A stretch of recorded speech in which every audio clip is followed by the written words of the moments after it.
আমি আজ আপনাদের মাঝে যে রোডটি ধরে তুললাম, যে ভিডিওর মাধ্যমে রোডটা দেখাইতাছি, এইটি হলো গিয়া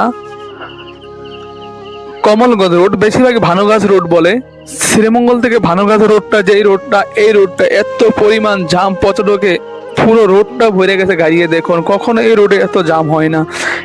আমি বাড়ির থেকে রওনা দিছিলাম প্রায় 20টা থেকে আমার শ্রীমঙ্গল যাইতে, যে জায়গায় লাগতো 5 মিনিট থেকে 7 মিনিট, এই জায়গায় আমার লাগছে 2 থেকে 2.5 ঘন্টা।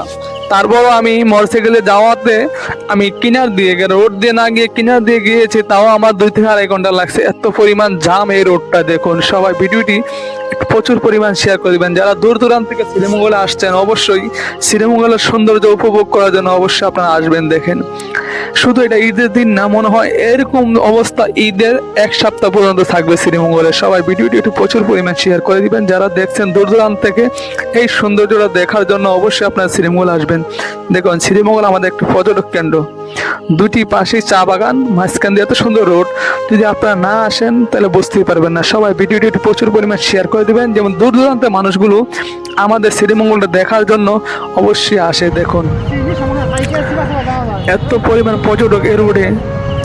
আগে এক সময় ছিল না, এখন পর্যটক কেন্দ্র হওয়ার পর থেকে পর্যটক এত ভাড়া বাড়ছে। শ্রীমঙ্গলে এত সৌন্দর্য দেখার জন্য মানুষ রাইতে দিনে চলে আসে। আপনারা অবশ্যই চলে আসবেন শ্রীমঙ্গলে ঘোরার জন্য। ভিডিওটি যদি ভালো লাগে আপনাদের কাছে অবশ্যই শেয়ার করবেন।